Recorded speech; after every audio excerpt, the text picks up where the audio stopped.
Namaste. Aloha. Let's talk about childhood traumas. They don't end when our childhood is finished. Let's say you have abandonment wound, for example. Let's say you were neglected, or your mother was not with you from the beginning and you were given to some caretaker, for example. Abandonment wound can come from different reasons.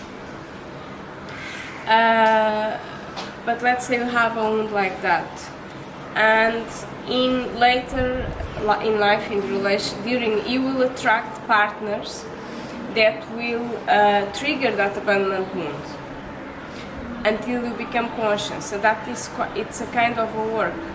Let's say you have a wound that in your childhood you were so there was so much restriction and so much control, and actually you were a child and things got so much out of your hand. Let's say you were abused physically, your parents beat you, and this is more common, especially with boys. Or let's say,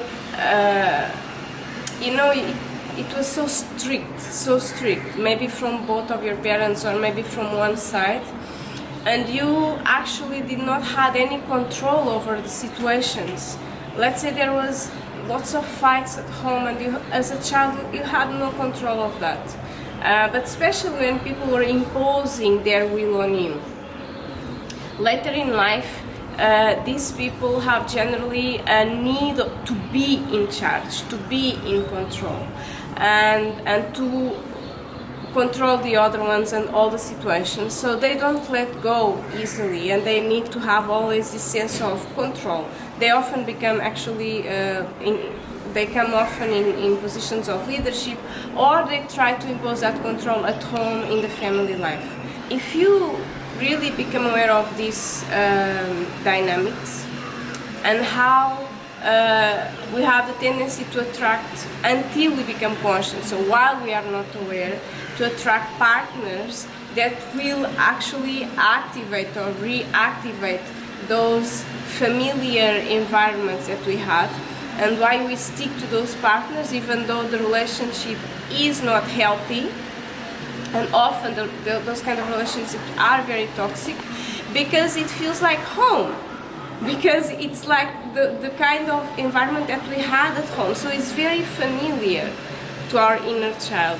And we go through these relationships very messy, and at some point maybe people break up and they get with bad, maybe not a good connection afterwards, and without even being aware that actually the other person was just coming to remind, hey, you have this wound to heal. You have these insecurities, you have this abandonment wound, you have this need control issue, So it's actually such a work of self-awareness and real, very raw honesty with ourselves, with our own shit, with our own weaknesses, with our own setbacks, to really look at us with honesty and see the relationship that had finished, or the relationship that we are going through. What are we doing also from our own side that it's toxic in that relationship? Not putting us as victims, or the other one did this, the other. No one do nothing to us. We allow things to happen, and we attract situations because and people to us because our vibration is in that level. And so, depending on which level of healing are we in our lives, we attract the kind of people that will activate whatever needs to be activated in us. And so, if we come to terms with our own weaknesses and setbacks and fragilities and fears and wounds, and we are consciously doing a work on that, with the help of psychotherapists, with self-help books, with looking to our past and our past relationships. And we are making a conscious work on that. And we are actually in a very solid way to shift our vibration in ways and our behaviors in ways to actually something is really happened within us, where maybe we let go more of control. If we have trust issues, which many people have because of the childhood history, maybe you learn to trust your gut, trust your body wisdom, and say, no, I can actually trust this person.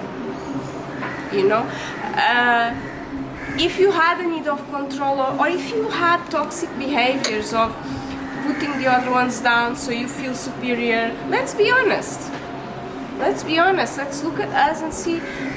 Maybe you really shift and you, in a very organic way, not with effort, but you learn to be more kind and more compassionate and more understanding and more patient towards the other one's needs or behaviors or setbacks.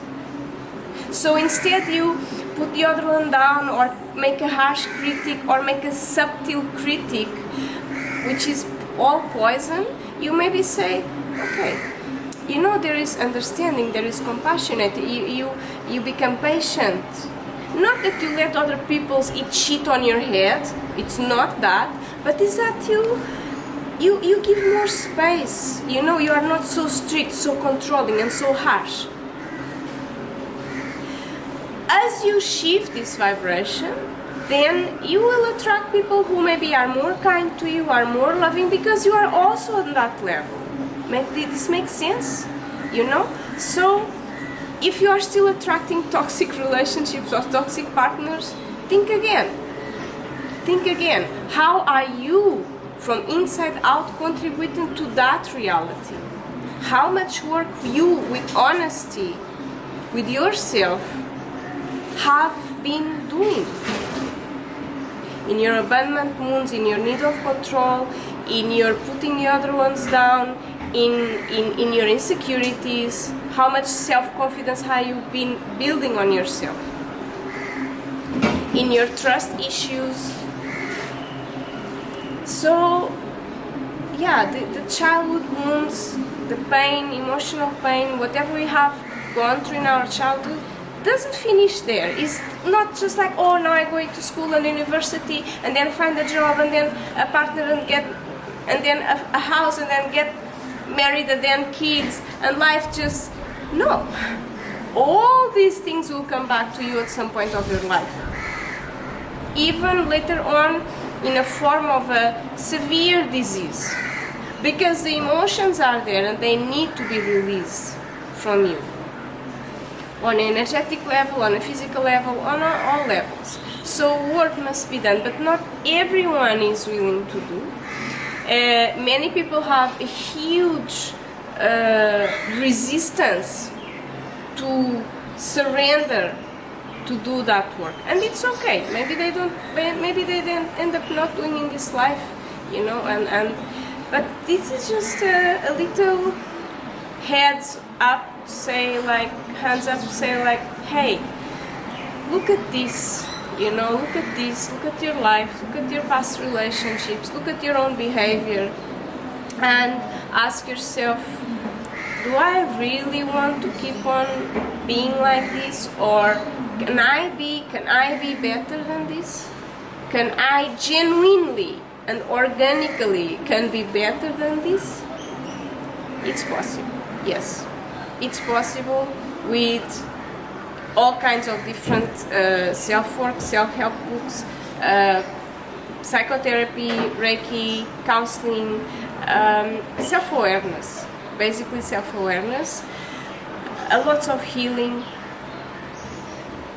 And I believe that age, time, experiences really mold us and difficult relationships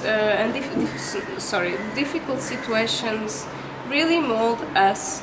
And if you are wise enough to go through those painful moments and setbacks and moments where you fall into a dark hole in your life, if you are wise enough to see the wisdom behind that and why you needed to go through that in order to grow to a different level or to transform, even if in that moment it's very hard to see, maybe only after 1, 2, 3 years you can actually see it, and you become more bold, you become stronger, wiser, then it's worth the work.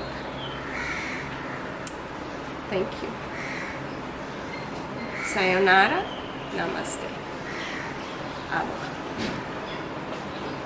I hope you received great value from this session. If you'd like to receive training videos, blog posts, astrology, numerology and tarot readings, healing, life coaching and counseling sessions, or information about my live events, Reiki All Levels, life coaching and sacred feminine workshops, or the fabulous Woman Retreat Transcend Yourself on the Indigo Academy, or just stay in our Shakti ashram in South India, go ahead and visit soniaindigo.com.